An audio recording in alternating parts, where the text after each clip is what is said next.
नमस्कार दोस्तों, स्वागत है आपका आज के मुख्य समाचार में, जिसमें सबसे पहली और बड़ी खबर में आपको बताएंगे कि 4 राज्यों में भाजपा को मिलेगी हार और पंजाब में फिर बनेगी कांग्रेस सरकार। रणदीप सुरजेवाला का बड़ा बयान। दूसरी बड़ी खबर में आपको बताएंगे कि समाजवादी पार्टी में बढ़ी सरगर्मी। अखिलेश यादव, मुलायम सिंह और शिवपाल यादव कल एक साथ करेंगे मंथन। और इसी के साथ तीसरी बड़ी खबर में आपको बताएंगे कि उत्तर प्रदेश में प्रियंका गांधी का बयान। बोली, महिलाओं को सशक्त बनाना है तो एक गैस सिलेंडर वाली प्रथा बंद होनी चाहिए, रोजगार और सुरक्षा है जरूरी। चौथी बड़ी खबर में जिक्र होगा कि अखिलेश यादव भाजपा के अमित मालवीय के खिलाफ दर्ज कराएंगे एफआईआर। और इसी के साथ अगली बड़ी खबर में आपको बताएंगे कि यूपी में बज गया है चुनावी बिगुल। केंद्रीय बलों की 1000 कंपनियां संभालेंगी मोर्चा। दोस्तों, हर एक खबर की गहराई में आपको ले जाएंगे, लेकिन उससे पहले अगर आपको भी ऐसा लगता है कि सभी राज्यों के चुनाव में भाजपा को बड़ा नुकसान होने जा रहा है तो वीडियो लाइक करके अपना समर्थन दीजिए और लाल बटन को दबा के चैनल को सब्सक्राइब कर दीजिए और घंटी बजाकर कमेंट में लिखिए जय हिंद। दोस्तों, रुक करते हैं सबसे पहली और बड़ी खबर की तरफ,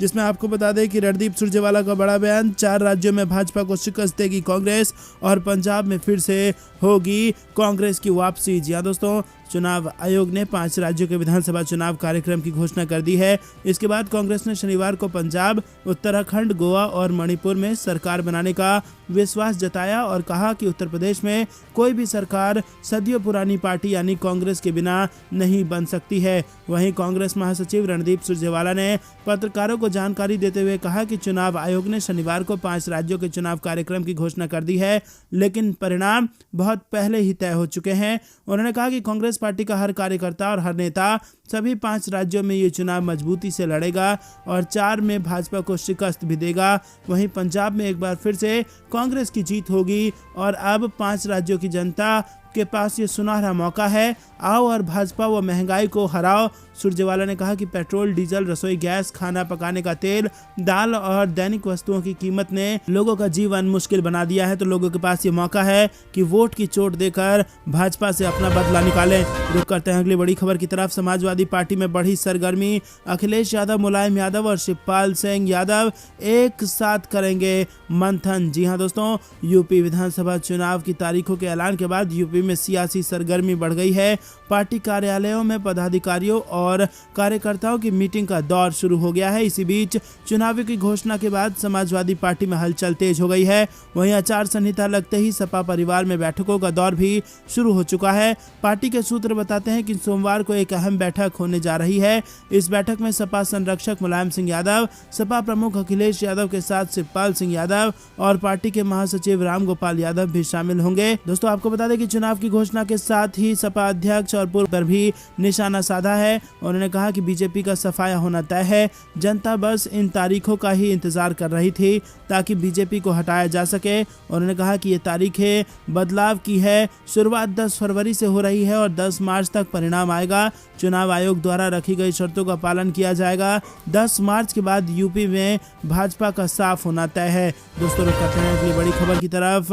प्रियंका गांधी का बयान। महिलाओं को सशक्त बनाना है तो गैस सिलेंडर वाली प्रथा बंद करनी होगी और रोजगार व सुरक्षा देना जरूरी। जी हाँ दोस्तों, कांग्रेस की राष्ट्रीय महासचिव प्रियंका गांधी ने फेसबुक लाइव के माध्यम से शनिवार को कार्यकर्ताओं से वर्चुअल संवाद किया। उन्होंने कहा कि अगर महिलाओं को सशक्त बनाना है तो एक गैस सिलेंडर वाली प्रथा बंद करनी चाहिए। उन्हें रोजगार, शिक्षा, स्वास्थ्य सेवाएं और सुरक्षा कैसे मिल रही हैं, ये ज़्यादा महत्वपूर्ण है। इसके लिए महिलाओं को भी अपने हक के लिए लड़ना होगा। उन्होंने कहा कि वो न्यूजीलैंड की प्रधानमंत्री जेसिंडा आर्डन को पसंद करती हैं और पूर्व प्रधानमंत्री इंदिरा गांधी से भी वो काफ़ी प्रभावित हैं। कहा कि इंदिरा गांधी साहस और महिला सशक्तिकरण की मिसाल हैं। उन्होंने कहा कि अत्याचार के खिलाफ लड़ रही महिलाओं से प्रेरणा लेकर ही ये नारा निकला है कि लड़की हूँ, लड़ सकती हूँ। महिलाओं की हिस्सेदारी 50% होनी चाहिए। रुक करते हैं अगली बड़ी खबर की तरफ। अखिलेश भाजपा के अमित मालवीय के खिलाफ दर्ज कराएंगे एफआईआर। जी हाँ दोस्तों, आपको बता दें कि समाजवादी पार्टी के अध्यक्ष अखिलेश यादव ने कहा कि उनकी पार्टी की कानूनी टीम भाजपा के आईटी विभाग के प्रभारी अमित मालवीय के खिलाफ प्राथमिकी दर्ज कराएगी। अखिलेश ने उन पर पार्टी नेतृत्व की छवि खराब करने के लिए ट्वीट के माध्यम से गलत सूचना फैलाने का आरोप लगाया है। हाल ही में अमित मालवीय ने अखिलेश यादव के साथ उनकी पत्नी डिंपल यादव, उत्तर प्रदेश के पूर्व मंत्री अभिषेक मिश्रा और एमएलसी पुष्पराज जैन सहित अन्य की एक तस्वीर ट्वीट की थी। फोटो के कैप्शन में लिखा था कि 2015 में अखिलेश यादव ने फ्रांस के ग्रासे में एक प्रतिनिधिमंडल का नेतृत्व एकत्रित इस आधार पर किया था कि कन्नौज में एक परफ्यूम पार्क बनना है। इस तस्वीर में उनके परफ्यूम व्यवसायी दोस्त को देखा जा सकता है, जिसके घर से ढेर सारे करेंसी नोट फर्श के नीचे दबे और दीवारों के अंदर छिपे मिले हैं। ये वही धन है जो यूपी के लोगों से लूटा गया है। दोस्तों, ऐसा ट्वीट किया था अमित मालवीय ने। समाजवादी पार्टी प्रमुख ने कहा कि इत्र बनाने वाले जिसके कब्जे से नकदी जब्त की गई है और जिसे बाद में गिरफ्तार किया गया है वो पीयूष जैन है, जो तस्वीर में नहीं है। तो दोस्तों, गलत तस्वीर शेयर करके अफवाह फैलाने की कोशिश कर रही है भारतीय जनता पार्टी और समाजवादी पार्टी की छवि को खराब करने की कोशिश की जा रही है, जिसको लेकर अब अखिलेश यादव भाजपा के अमित मालवीय के खिलाफ दर्ज कराएंगे FIR। दोस्तों, रुक करते हैं अगली बड़ी खबर की तरफ। यूपी में बच गया है चुनावी बिगुल, केंद्रीय बलों की 1000 कंपनियां संभालेंगी मोर्चा। जी हां दोस्तों, देश के सबसे बड़े प्रदेश चुनाव के लिए सबसे बड़ी फोर्स लगेगी। इसमें यूपी पुलिस के जवानों के अलावा केंद्रीय बलों की करीब 1000 कंपनियां सुरक्षा व कानून व्यवस्था का जिम्मा संभालेंगी। दिल्ली, राजस्थान, हरियाणा, बिहार, मध्य प्रदेश, छत्तीसगढ़, झारखंड व उत्तराखंड की अंतर्राज्यीय सीमाओं के साथ ही नेपाल बॉर्डर भी यूपी में सुरक्षा के लिहाज से बड़ी चुनौती है। 2017 की तरह ही 7 चरणों में चुनाव होंगे, लेकिन पोलिंग स्टेशन व पोलिंग बूथ की संख्या पिछले बार के मुकाबले ज़्यादा होंगी। वहीं आपको बता दें कि जहां 2017 में 90,789 पोलिंग सेंटर और 1,47,190 पोलिंग बूथ थे, वहीं इस बार 92,821 पोलिंग सेंटर और 1,74,341 पोलिंग बूथ होंगे। तो करते हैं अगली बड़ी खबर की तरफ। पंजाब में पीएम मोदी की सुरक्षा चूक से यूपी में बीजेपी को होगा फायदा। जी हां दोस्तों, तेजस्वी यादव का बड़ा बयान। पंजाब में प्रधानमंत्री नरेंद्र मोदी की सुरक्षा में हुई चूक को लेकर जहां एक सुर में विपक्ष ने कार्रवाई की मांग की है, वहीं राष्ट्रीय जनता दल के नेता और राघोपुर से विधायक तेजस्वी यादव ने इसे बीजेपी का यूपी चुनाव जीतने का हथकंडा बताया है। तेजस्वी ने कहा कि बीजेपी असल मुद्दों से ध्यान भटकाना चाहती है। पार्टी चाहती है कि पंजाब में जो हुआ उसका फायदा यूपी में मिल जाए। आरजेडी नेता ने कहा कि यूपी में चुनाव है, पंजाब में हम जो देख रहे हैं, किसानों के मुद्दे को गायब कर दिया गया, बेरोजगारी के मुद्दे को गायब कर दिया गया, गरीबी महंगाई के मुद्दे सबको सेकेंडरी कर दिए गए और केवल एक ही मुद्दा दिखाई दे रहा है। पंजाब में जो बनाया गया मुद्दा है उसको दिखाया जा रहा है, क्योंकि पंजाब में उनका कुछ नहीं बचा है। ये वो भी जानते हैं कि लेकिन पंजाब में जो किया है उसका यूपी में तो फ़ायदा हो जाए, इसके लिए सारा काम हो रहा है। तो दोस्तों, पंजाब में भाजपा का सुपड़ा साफ होना तय है, ऐसा भाजपा खुद मानती है। और क्योंकि पंजाब में तो कुछ नहीं हो सकता, लेकिन पंजाब में ड्रामा करके उत्तर प्रदेश की सियासत में फ़ायदा लिया जाए, ऐसी कोशिश भाजपा द्वारा की जा रही है। कहीं ना कहीं कुछ ऐसा ही कहते पाए गए तेजस्वी यादव। रुक करते हैं अगली बड़ी खबर की तरफ। यात्रियों में दिखा लॉकडाउन का खौफ और इस वजह से रहे हैं लोग। जी हां दोस्तों, आपको बता दें कि देश भर में कोरोना के मामले लगातार बढ़ रहे हैं, वहीं मुंबई में हर रोज सबसे ज़्यादा मामले सामने आ रहे हैं। कोविड के मामले बढ़ने के चलते मुंबई में लॉकडाउन की आशंका जताई जा रही है। लॉकडाउन लग गया तो क्या होगा, इसी डर की वजह से कुछ लोग अपने राज्यों के लिए लौट रहे हैं। अपने राज्यों को लौट रहे लोगों से सच जानने और रियलिटी चेक करने के लिए रेलवे स्टेशन का रुख किया गया और मुंबई के लोकमान्य तिलक टर्मिनल से छूटने वाली पवन एक्सप्रेस के जनरल कंपार्टमेंट में टीम गई, जिससे इस डिब्बे में यात्रा कर रहे यात्रियों की संख्या देख सके।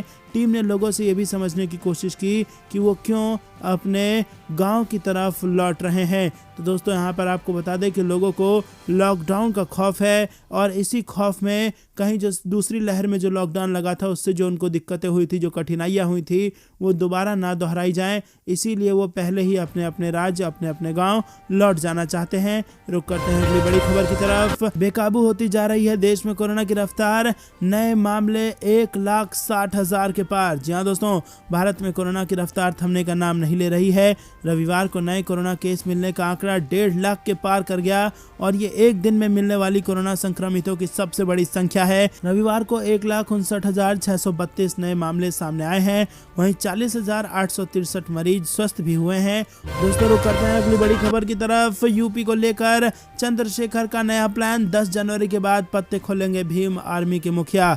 जी हाँ दोस्तों, आपको बता दें कि यहाँ पर उत्तर प्रदेश में विधानसभा चुनाव की तारीखों के ऐलान के साथ ही तमाम राजनीतिक दल तैयारियों में जुट गई है। सत्ताधारी भारतीय जनता पार्टी से लेकर मुख्य विपक्षी पार्टी सपा, बसपा और कांग्रेस सभी अपनी अपनी जीत के दावे कर रहे हैं। हालांकि इस बीच विधानसभा चुनावों में पहली बार किस्मत आजमा रही चंद्रशेखर आजाद की आजाद समाज पार्टी ने अभी तक अपने सियासी पत्ते नहीं खोले हैं। खबर है कि भीम आर्मी चीफ आजाद 10 जनवरी के बाद आगामी चुनावों को लेकर रणनीति साफ करेंगे। करेंगे। दोस्तों रुक करते हैं अगली बड़ी खबर की तरफ। अखिलेश यादव के साथ प्रियंका गांधी को भी भरोसा, 10 मार्च को उत्तर प्रदेश में होगा सत्ता का बदलाव। जी हां दोस्तों, उत्तर प्रदेश में विधानसभा चुनाव की तारीखों की घोषणा के बाद सत्ताधारी भाजपा के साथ विपक्षी दलों की प्रतिक्रिया भी तेज होने लगी है। समाजवादी पार्टी के राष्ट्रीय अध्यक्ष उत्तर प्रदेश के पूर्व मुख्यमंत्री अखिलेश यादव को भरोसा है कि 10 मार्च को भारतीय जनता पार्टी उत्तर प्रदेश की सत्ता से बाहर हो जाएगी। कांग्रेस की राष्ट्रीय महासचिव तथा उत्तर प्रदेश की प्रभारी प्रियंका गांधी भी 10 मार्च को भाजपा को उत्तर प्रदेश की सत्ता से बाहर बता रही हैं। तो दोस्तों, क्या वाकई में 10 मार्च को भाजपा हो जाएगी सत्ता से बाहर? फटाफट लाइक करके समर्थन दर्ज कराइए और हाँ या ना में अपनी राय जरूर बताइए। रुक करते हैं अगली बड़ी खबर की तरफ। अखिलेश यादव की बड़ी घोषणा, सरकार बनने पर छात्रों को लैपटॉप देने के साथ पढ़ने के लिए विदेश भी भेजेंगे। जी हां दोस्तों, उत्तर प्रदेश के चुनाव में जोरदार तैयारी करने वाले समाजवादी पार्टी के अध्यक्ष अखिलेश यादव ने बड़ी घोषणा भी कर दी है। उत्तर प्रदेश के पूर्व मुख्यमंत्री अखिलेश यादव ने शनिवार को पार्टी कार्यालय में मीडिया के सामने अपनी पार्टी की मुख्यता बताई। अखिलेश यादव ने कहा कि अगर उत्तर प्रदेश में समाजवादी पार्टी की सरकार बनती है तो हम छात्र छात्राओं तथा नौजवान को लैपटॉप उपलब्ध कराने का कार्य करेंगे। इतना ही नहीं, उच्च शिक्षा प्राप्त करने के आकांक्षी मेधावियों को विदेश भी भेजा जाएगा और विदेश में पढ़ाई के इच्छुक छात्रों के लिए अलग से की जाएगी। उन्होंने कहा कि गरीब परिवारों के बच्चे जो विदेश में पढ़ना चाहते हैं उन्हें भी समाजवादी सरकार बनने पर मदद दी जाएगी। रुक करते हैं अगली बड़ी खबर की तरफ। पीएम सुरक्षा सेंध मामला, बीजेपी के खिलाफ कांग्रेस ने शुरू किया सोशल मीडिया पर कैंपेन। जी हां दोस्तों, आपको बता दें, पंजाब दौरे के दौरान प्रधानमंत्री नरेंद्र मोदी की सुरक्षा में सेंध लगाने के बाद शुरू हुई राजनीतिक विवाद के बीच कांग्रेस ने शुक्रवार को इस मुद्दे पर भारतीय जनता पार्टी के हमले को काउंटर करने के लिए सोशल मीडिया पर जवाबी रणनीति शुरू कर दी है। कांग्रेस के सोशल मीडिया विभाग के अध्यक्ष रोहन गुप्ता ने कहा कि बीजेपी के नेतृत्व वाली केंद्र सरकार की मंशा न केवल वास्तविक मुद्दों से देश का ध्यान भटकाने की है, बल्कि पंजाब में मुख्यमंत्री चरणजीत सिंह चन्नी के नेतृत्व वाली सरकार को बदनाम करने की भी है। गुप्ता ने कहा कि भाजपा सरकार पंजाब की गलियों में गूंज रही भारत की लोकतांत्रिक आवाज से डर रही है और कांग्रेस ने अपने सोशल मीडिया अभियान में विमुद्रीकरण यानी कि नोटबंदी, कोविड महामारी को प्रबंधन, लॉकडाउन के दौरान प्रवासी मजदूरों की दुर्दशा, किसानों के मुद्दे, लखीमपुर खीरी कांड और अन्य सहित कई मुद्दों को उठाना शुरू कर दिया है। तो दोस्तों, क्या आपको भी ऐसा लगता है कि पंजाब के लोगों से डर रही है भाजपा और इसीलिए कर रही है ड्रामा? अपनी राय जरूर बताइए और वीडियो अभी तक लाइक नहीं किया है तो लाइक करके समर्थन जरूर दर्ज कराइए। 2000 लाइक के टारगेट को पूरा कराइए। दोस्तों, रुक करते हैं अगली बड़ी खबर की तरफ। प्रियंका गांधी का महिलाओं को खुला न्योता, बोली अगर आप राजनीति में आना चाहती है तो मुझसे मिलिए। जी हां दोस्तों, बेहद बड़ी खबर निकल कर आ रही है उत्तर प्रदेश से। कांग्रेस महासचिव व यूपी प्रभारी प्रियंका गांधी ने कहा कि लड़की हूं लड़ सकती हूं अभियान यूपी चुनाव के बाद देश के दूसरे राज्यों में ले जाया जाएगा। बीते कुछ दिनों में भाजपा, सपा और आम आदमी पार्टी भी महिलाओं की बात कर रही हैं। वहीं उन्होंने कहा कि राजनीतिक रूप से महिलाओं को सशक्त बनाना है तो गैस सिलेंडर या कुछ पैसे देने से काम नहीं चलेगा, उन्हें बराबरी देनी होगी। शनिवार को प्रियंका गांधी ने वर्चुअल अभियान की शुरुआत करते हुए फेसबुक लाइव किया और जनता से लिए गए सवालों का जवाब देते हुए उन्होंने कहा कि महिलाओं को समझना होगा कि हम एकजुट होकर भविष्य बदल सकते हैं। पहले 1.5 साल में जहां जहां महिलाओं पर उत्पीड़न हुआ है मैं वहां गई और उन्नाव, रायबरेली समेत जहां जहां मैं गई और पीड़ितों से मिली तो उनमें लड़ने का जज्बा देखा और उससे ही मेरे मन में ये भावना आई कि इसी भावना से हमारा नारा प्रेरित है कि लड़की हूँ लड़ सकती हूँ। तो दोस्तों, बेहद बड़ी खबर यहाँ पर आ रही है। बराबरी का मौका देना होगा महिलाओं को, केवल गैस सिलेंडर और 500 रुपये मुफ्त देकर कुछ नहीं होगा, बराबरी का माहौल देना होगा और इसके लिए खुला खत लिख दिया है, खुला आह्वान किया है। प्रियंका गांधी ने खुला न्योता दिया है और कहा है कि मुझसे संपर्क कीजिए। रुक करते हैं अगली बड़ी खबर की तरफ। रैलियों पर लगा बयान, अखिलेश यादव बोले डिजिटल रैली में भाजपा से मुकाबला नहीं कर सकते, पैसे दे चुनाव आयोग। जी हां दोस्तों, चुनाव आयोग ने शनिवार को आगामी उत्तर प्रदेश विधानसभा है, इसके मुताबिक उत्तर प्रदेश में 10 फरवरी से 7 मार्च के बीच 7 चरणों में मतदान होगा।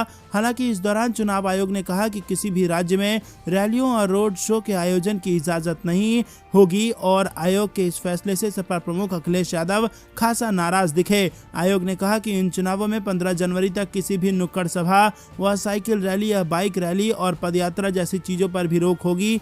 आयोग ने कहा कि केवल डिजिटल रैलियों को प्रोत्साहन दिया जाएगा। इसको लेकर समाजवादी पार्टी के राष्ट्रीय अध्यक्ष अखिलेश यादव ने शनिवार को कहा कि अगर चुनाव आयोग यूपी विधानसभा चुनाव 2022 में राजनीतिक दलों के लिए वर्चुअल रैलियों के पक्ष में है तो आयोग को इसे सभी राजनीतिक दलों के लिए एक समान खेल मैदान बनाना चाहिए। वहीं अखिलेश यादव ने कहा कि पहली बार कोरोना के समय में इस तरह से चुनाव हो रहा है, लेकिन वर्चुअल रैली की हम बात करें तो आयोग को उन पार्टियों के बारे में भी सोचना चाहिए जिनके पास वर्चुअल रैली के लिए पर्याप्त इंफ्रास्ट्रक्चर नहीं है। दोस्तों, रुक करते हैं अगली बड़ी खबर की तरफ। संगठन की मजबूती के साथ आगे बढ़ने को तैयार है कांग्रेस। जी हां दोस्तों, सियासी काउंटडाउन शुरू हो चुका है। चुनावी मैदान में उतरने के लिए सभी पार्टियां अपनी रणनीति को अंतिम रूप दे रही हैं। घोषणा पत्र में विभिन्न वर्गों की मांगों को जगह दी जा रही है।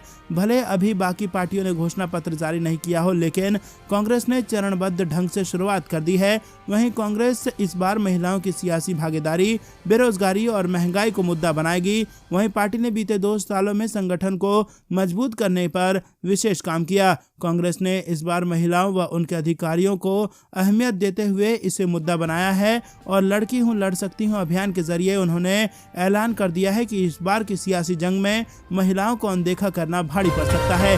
रुक करते हैं अगली बड़ी खबर की तरफ।